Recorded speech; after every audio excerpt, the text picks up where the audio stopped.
Saudações de paz, a paz do Senhor Jesus. Seja muito bem-vindo, muito bem-vindo em nosso canal. Que bom recebê-los aqui para mais uma oração da manhã. Nesta feita, segunda-feira, e iniciando mais uma semana na presença de Deus. Sou grato a Deus pela vida de cada um de vocês que já são inscritos no nosso canal. E se você que está aqui com a gente hoje ainda não é inscrito no nosso canal, faça sua inscrição agora mesmo, aperte o sininho das notificações e receba a notificação de todo o conteúdo que nós enviarmos aqui no nosso canal. Sem mais delongas, se você puder deixar o seu joinha neste vídeo, deixe um comentário também, que é muito importante para nós, e compartilha nos seus grupos do WhatsApp, nas suas redes sociais, no Facebook, o link deste vídeo para que você possa me ajudar a abençoar mais vidas em nome de Jesus. Vamos para o texto de hoje. Estamos no Salmos de número 51. Salmos de número 51. Estarei lendo apenas o versículo de número 1. Diz assim o texto sagrado: Tem misericórdia de mim, ó Deus, segundo a tua benignidade. Apaga as minhas transgressões, segundo a multidão das tuas misericórdias. Salmo 51, este salmo, sim, continua agora uma sequência de salmos de autoria davídica, ou seja, é o rei Davi, um dos grandes reis em Israel, é quem escreve estes salmos. Teologicamente falando, estes salmos, ele é considerado como um salmo de penitência, ou seja, quem está escrevendo e está dirigindo a Deus estas palavras, clamando ao Senhor por perdão, por misericórdia e por restauração. Quando Davi escreve este Salmo, número 51, que algumas Bíblias vai trazer o título destes Salmos como Davi confessa o seu pecado, suplica o perdão e roga a Deus que lhe renove um espírito reto. Nestes Salmos, acredita que Davi ele escreve este Salmo depois de ser confrontado por Deus pela vida do profeta Natan. Segundo Samuel, capítulo 11, narra um dos acontecimentos mais trágicos na vida e no ministério de Davi. A Bíblia diz que Davi ele cai no pecado de adultério com Batseba e ele também acaba cometendo o pecado de homicídio. Ele é o precursor da morte do esposo da mulher que ele havia caído, Batseba ou Batseba. Esta mulher, ela era casada com um dos melhores soldados de Davi, como já disse, e que neste caso, neste contexto em que Davi ele comete este pecado, a Bíblia diz que o exército de Israel estava no campo de batalha. Na verdade, naquele período, os reis eles participavam também das guerras. Eles iam para os campos de batalha. Davi decidiu não ir e isso resultou na queda de Davi, espiritualmente falando. Agora, Davi, acredita-se que ele passa aproximadamente um ano literalmente, sem tocar no assunto do seu erro cometido, sem buscar a misericórdia de Deus. É quando então Deus levanta o profeta Natan, segundo Samuel, capítulo de número 12, e a Bíblia vai dizer que Natan repreende Davi. Agora eu gostaria de compartilhar algumas particularidades destes salmos. Este salmo de Davi, conforme se lê no título, é um salmo de confissão e ele é atribuído literalmente a Davi, alusivo ao momento em que o profeta Natan revelou seus pecados de adultério e de homicídio. Até então ninguém sabia da façanha de Davi. Parecia que tudo estava normal. Até que Deus levanta o profeta Natan e, por intermédio de uma parábola, Natan revela o pecado de Davi ao próprio Davi. Quando Davi ouve que aquela condenação, que aquela repreensão fazia referência ao ato que ele havia cometido, Davi ele cai prostrado. Davi ele se humilha na presença de Natã e ele se demonstra um homem arrependido. Porém, ele recebe o perdão, porém, ele recebe também as justas consequências do seu ato cometido. Porque nós vamos entender uma grande verdade nesta manhã, nesta oração da manhã. Deus perdoa os nossos pecados, mas nem sempre Deus retira as justas consequências. Davi faz esta oração como uma oração de confissão, de alguém que está arrependido e que agora precisa buscar a misericórdia de Deus. É dentro deste contexto que Davi escreve este salmo. E é interessante que nós podemos notar neste salmo que foi escrito por um crente, alguém que cria em Deus, que voluntariamente peca contra Deus e de modo tão grave que foi privado da comunhão e da presença do próprio Deus. Como entendemos isso? Quando lemos o versículo de número 11, quando Davi vai orar a Deus pedindo ao Senhor que não o lançasse fora da sua presença e que também não retirasse dele a presença do Espírito Santo.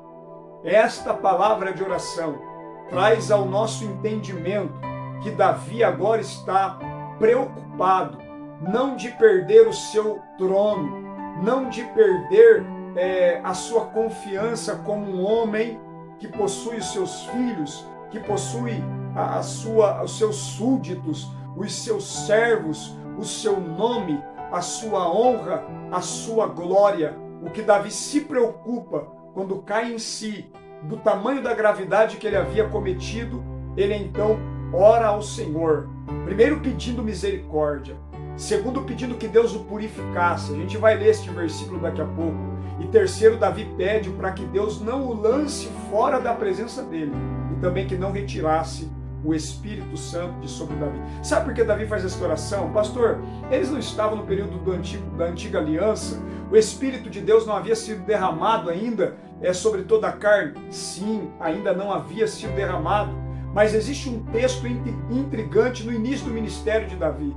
A Bíblia diz em 1 Samuel, capítulo de número 16, versículo de número 13, quando o servo de Jessé busca Davi no campo onde estava cuidando das ovelhas de seu pai. A Bíblia diz que quando ele chega na sala entre os seus irmãos, cuja presença de Samuel estava ali para consagrar ou para ungir um dos filhos de Jessé para ser novo rei de Israel em lugar de Saul, a Bíblia diz que quando Davi chega, Samuel unge, literalmente derrama o azeite com o chifre, com o vaso ou com a vasilha que estava carregando consigo o azeite, derrama sobre a cabeça de Davi, e em 1 Samuel, capítulo 16, versículo 13, diz o seguinte: e daquele dia em diante, o Espírito de Deus se apoderara ou se apoderou de Davi, estava sobre Davi.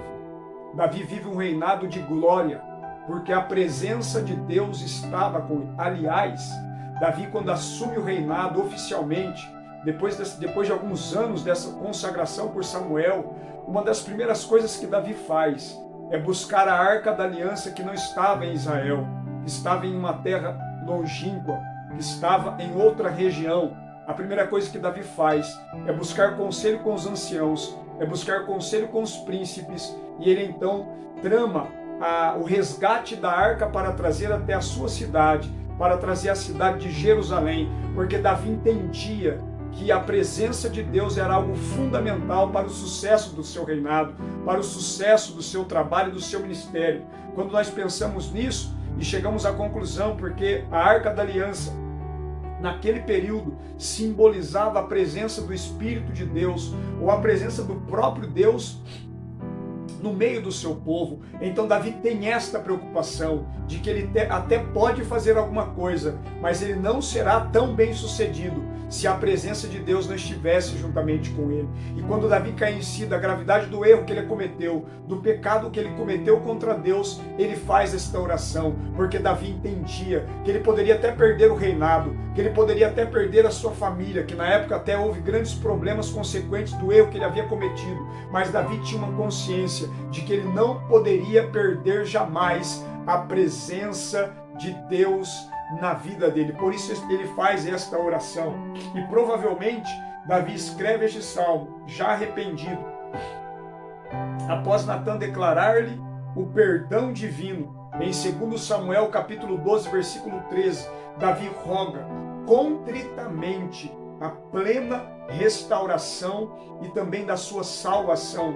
Ele pede a Deus a restauração da sua pureza e a presença de Deus e a vitalidade espiritual e a alegria. Nós vamos encontrar isso do verso 7 ao verso 13 do Salmo 51. Mas eu vou finalizar a nossa meditação porque eu quero amanhã, se assim Deus nos permitir, falar um pouco mais sobre estes salmos aqui juntamente com você. Mas hoje nós vamos ficar no versículo 1, que é o pedido de Davi. Quando ele cai em si, ele então faz o que todo ser humano precisa fazer, o que todo crente precisa fazer ao cometer algum erro diante de Deus. É rogar a Deus que tenha misericórdia dele, segundo a sua benignidade, e pedir que Deus apague as suas transgressões, segundo a multidão das tuas misericórdias. Quando ele diz, tem misericórdia de mim, Davi está querendo dizer e ensinar para nós que todos que pecaram gravemente e que estão opressos ou oprimidos por sentimento de culpa podem obter o perdão, a purificação do pecado e a restauração diante de Deus, se a condição está aqui, se o buscarem conforme a natureza e a mensagem destes salmos, que é a súplica de Davi por perdão e restauração, está baseado na graça, no favor imerecível. Davi entende que o que ele cometeu é um ato imperdoável, mas ele reconhece que a graça de Deus, que o favor de Deus pode proporcionar a ele não só o perdão, mas também a restauração da sua comunhão com o Criador. A Bíblia diz que Davi roga misericórdia, benignidade e compaixão. Tudo isso nós encontramos no versículo de número 1. Num coração verdadeiramente quebrantado e arrependido, no verso de número 17. Sabe por quê? Porque o sacrifício para Deus são um espírito quebrantado.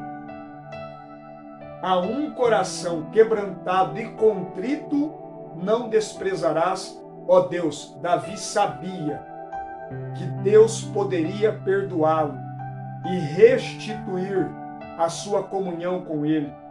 E em sentido pleno, Davi também entendia que em Deus, somente em Deus, ele poderia alcançar a misericórdia, a benignidade e a restauração da sua vida, consequentemente, alcançar a salvação através da misericórdia de Deus.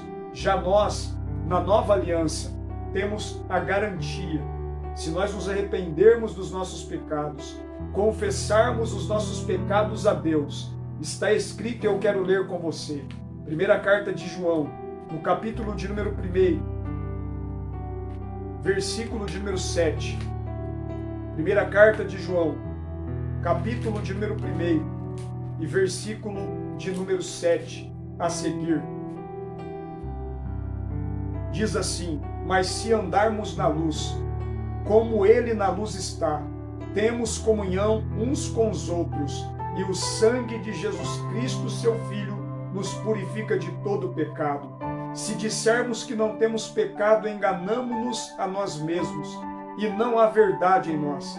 Se confessarmos os nossos pecados, ele é fiel e justo para nos perdoar dos pecados e nos purificar de toda a injustiça. Se dissermos que não pecamos, fazemo-no mentiroso, e a sua palavra não está em nós. Mas o capítulo 2, versículo 1 diz assim: meus filhinhos, estas coisas vos escrevo, para que não pequeis.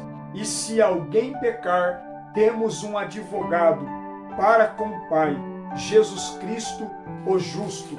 Versículo 2: e ele é a propiciação pelos nossos pecados, e não somente pelos nossos, mas também pelos de todo o mundo. Então, a senha para alguém que erra, mesmo sendo um crente, mesmo servindo a Deus, a senha continua sendo a mesma: confissão, arrependimento, abandono e uma vida de humilhação na presença de Deus. Porque se nós continuarmos confiando que temos um advogado junto ao Pai, Jesus Cristo justo, que nos garante vitória, certamente nenhum de nós, ao cairmos, ao tropeçarmos, ficaremos prostrados, porque Deus há de nos levantar. Olha o que significa a palavra propiciação do texto que lemos de 2 João, capítulo 2, de 1 João, capítulo 2, versículo de número 2. A palavra propiciação, Jesus como nossa propiciação, significa que ele tomou sobre si o castigo dos nossos pecados e satisfez o justo juízo de Deus contra o pecado. O perdão agora é oferecido a todos, no mundo inteiro, e é recebido pelos que vêm a Cristo com arrependimento e com fé. O sábio Salomão disse o seguinte: aquele que confessa e aquele que deixa alcança a misericórdia. Independente de como você esteja neste exato momento, aqui comigo, no início deste dia, creia em Cristo Jesus. Temos a garantia, se nos arrependermos, se confessarmos diante de Deus os nossos erros, os nossos pecados, em Cristo Jesus temos a garantia do perdão dos nossos pecados e das purificações de todas as nossas iniquidades. Você acredita nesta verdade bíblica? Então ore comigo em nome de Jesus. Pai, na tua presença nos colocamos em mais uma manhã de oração, aqui no canal, Senhor, juntamente com os teus filhos, juntamente com a tua filha e o teu filho. Ó Deus, nós somos gratos a ti, porque mais um dia o Senhor nos dá o privilégio de estarmos vivos. Sentimos, Pai, piamente, com todo o nosso coração, Senhor, o luto de milhares e milhares de pessoas. Não nos gloriamos na morte de outrem, porque estamos vivos. Não, Senhor, mas a tua palavra diz que em tudo precisamos dar graças e queremos lhe agradecer por mais uma oportunidade de vida que o Senhor oferece a cada um de nós. Obrigado por ter nos permitido deitar e nos ter permitido também nos levantar da nossa cama. Queremos agradecer a Ti, Senhor, pelo Teu cuidado, sustento, misericórdia e livramento. Agradecer a Ti pelo Teu poder manifesto a nós, através da Sua palavra e através de Cristo Jesus, o nosso Senhor, aquele que revelou para nós os mistérios que estavam ocultos desde a antiguidade. Obrigado, meu Deus, por nos dar o acesso à Sua palavra. Obrigado por nos fazer entender nesta manhã a importância de vivermos uma vida de arrependimento, de confissão, de humilhação. Cremos na Sua misericórdia, cremos no Seu perdão, cremos na Sua graça, cremos na Sua fidelidade, cremos na Sua palavra, cremos no sacrifício de Cristo, na propiciação que Ele fez por nós e que hoje temos os nossos pecados cobertos, não só os nossos, mas também de todo mundo, conforme diz a Sua palavra, que nós acabamos de ler. Senhor, em nome de Jesus, se porventura algum dos Teus filhos errou, tropeçou, fracassou, caiu e está pedindo agora, ou há de pedir em uma outra oportunidade, ao ter acesso a este vídeo, estiver humilhado, arrependido, Pai, ouve o pedido de perdão do Teu filho e da Tua filha, restitui, restaura. Ninguém melhor do que o Senhor, através do Seu Espírito Santo, para levantar alguém caído, para levantar alguém derrubado, para levantar alguém destruído, para levantar alguém em meio às acusações do diabo. Pai, no nome de Jesus,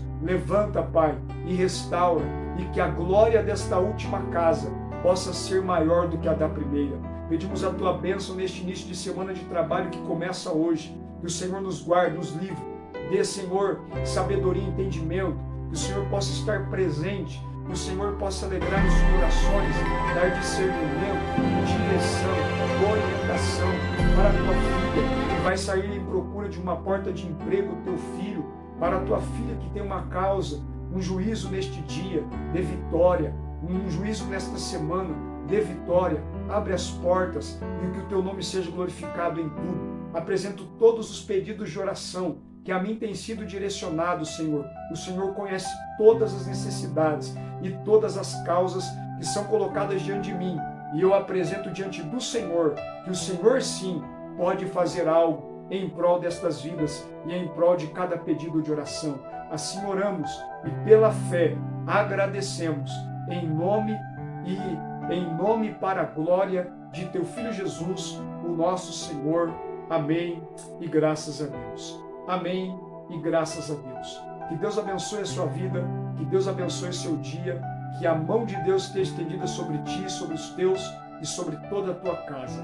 E antes de falar tchau para você, de me despedir, eu quero anunciar para você que hoje segunda-feira, nós faremos o sorteio dos 2 livros aqui ao vivo no nosso canal. Agora está tudo certo, estamos preparados para algum imprevisto, mas eu acredito que não vai haver imprevisto e conforme prometido, nós estaremos fazendo o sorteio aqui hoje, segunda-feira, às 9h30, aqui no nosso canal. Então eu espero você, conto com a tua participação e já vai compartilhando aí com o máximo de pessoas possíveis para que nós possamos chegar aí no mínimo a 50 pessoas ao vivo na transmissão de hoje para esta linda festa que é o sorteio de 2 livros cristãos para sortear e abençoar a vida de todos vocês. Que Deus te abençoe, fique na graça e na paz do Senhor Jesus.